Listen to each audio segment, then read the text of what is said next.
Do you want to maximize your success with NCUA? Join Mark Treichel as he shares with you the insider's view on passing your exam with flying colors. The With Flying Colors podcast is sponsored by Credit Union Exam Solutions by Mark Treichel. If you would like to work directly with the Credit Union Exam Solutions team and receive support to optimize your results with NCUA so you save time and money, visit us at marktreichel.com to find out more.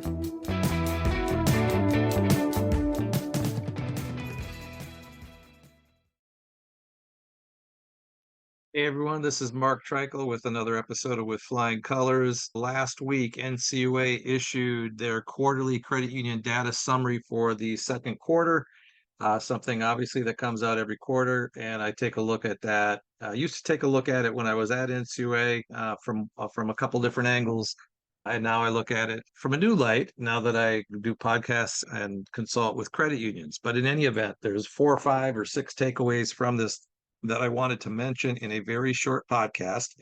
And I also want to link that to an article in NCUA.info, which has some really good information that they summarize from NCUA Chairman Todd Harper's media event on this document. And with that, I'm going to jump into my quick takeaways. There's a lot of data in this document, and then they put some verbiage on the front end.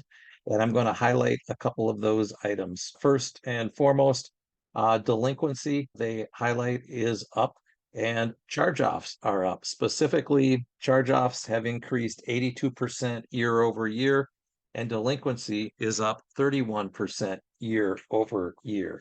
Now, in and of itself, the delinquency ratios are not alarmingly high collectively for the industry. The delinquency rate was at 63 basis points, and charge-offs was at 53 basis points. But the growth or the velocity of the increase, with delinquency up 31% and charge-offs up 82%, Chairman Harper highlighted that in his article in NCUA.info.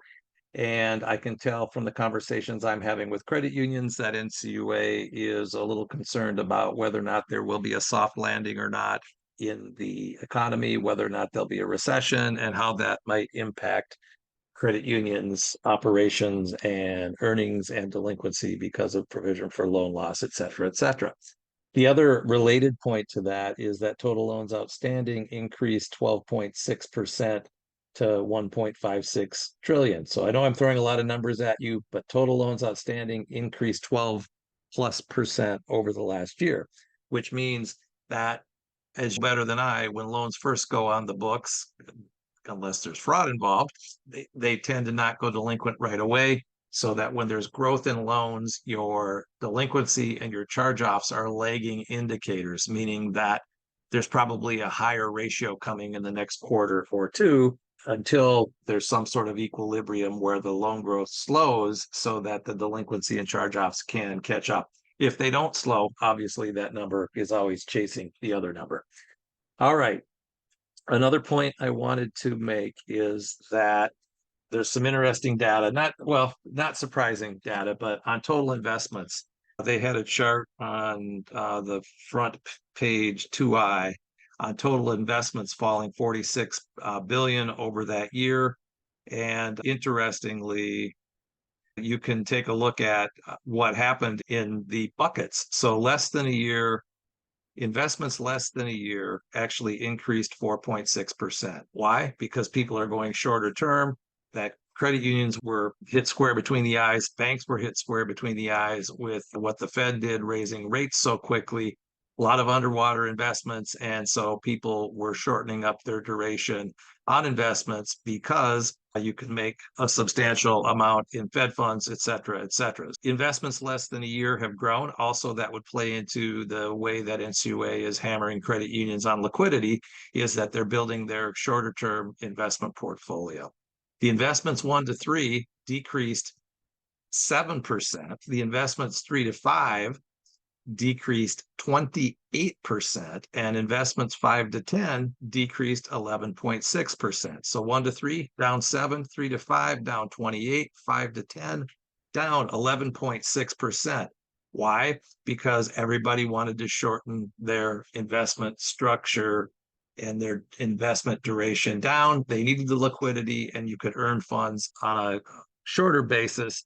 And collectively, the industry acted there as you might expect. Now, interestingly, investments with maturities greater than 10 years increased 17.6%. That's a pretty big number. It went up 3.6 billion to 24 billion across the industry.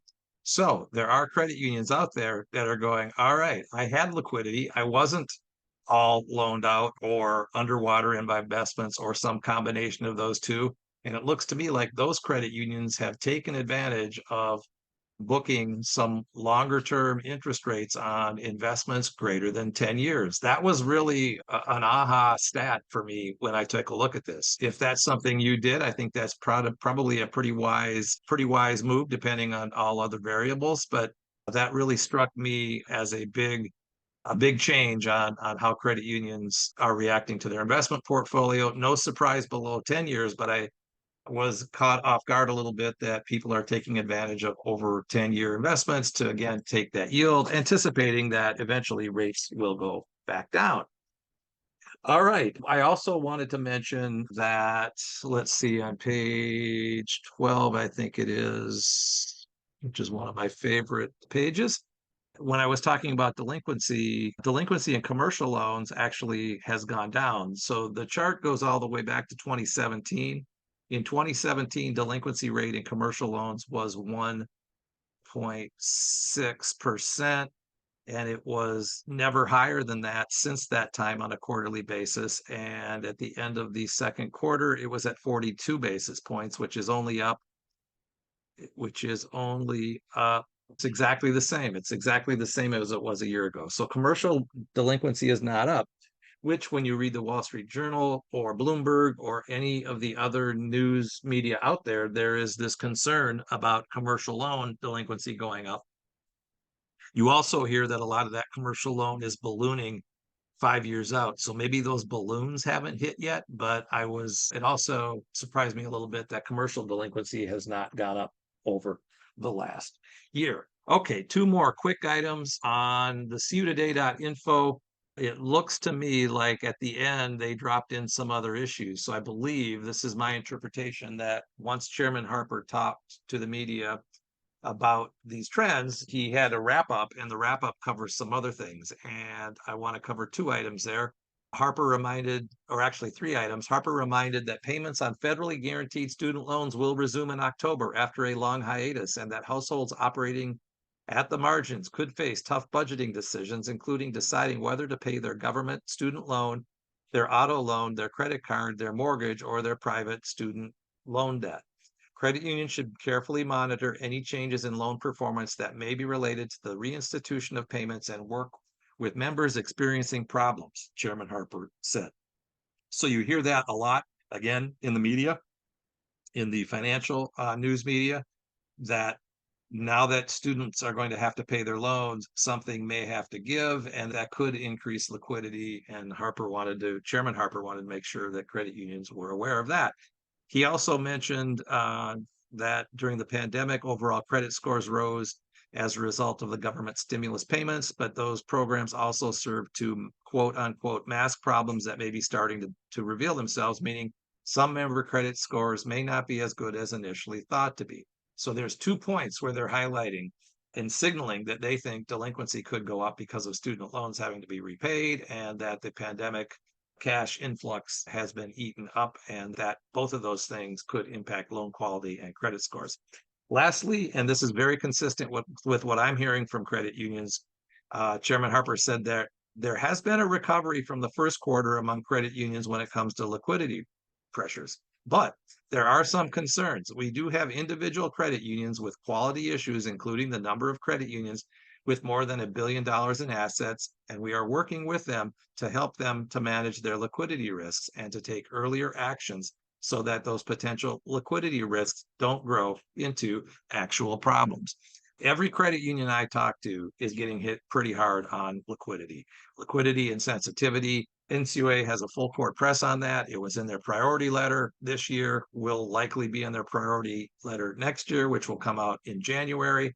But if you haven't had your exam yet, you may want to tighten up your ALM minutes, your ALM meetings, your liquidity forecasts, because NCUA is hitting this real hard. And it doesn't surprise me that Harper mentioned that. It doesn't surprise me that he talks about it hitting big credit unions, billion-dollar credit unions. A lot of my clients are over that level, and a lot of them, many of them, the majority of them have been hit pretty hard with questions, document resolutions, or examiner findings or supplementary facts on this. But it's clear that NCUA has that as one of their exam mantras this year. All right, I will have in the show notes a link to the actual download of the report, a link to CUtoday.info's article, which again, a real fine summary.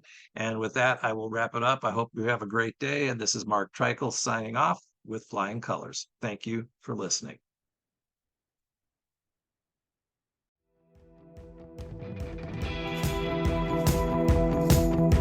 Thank you for joining us on this episode of With Flying Colors.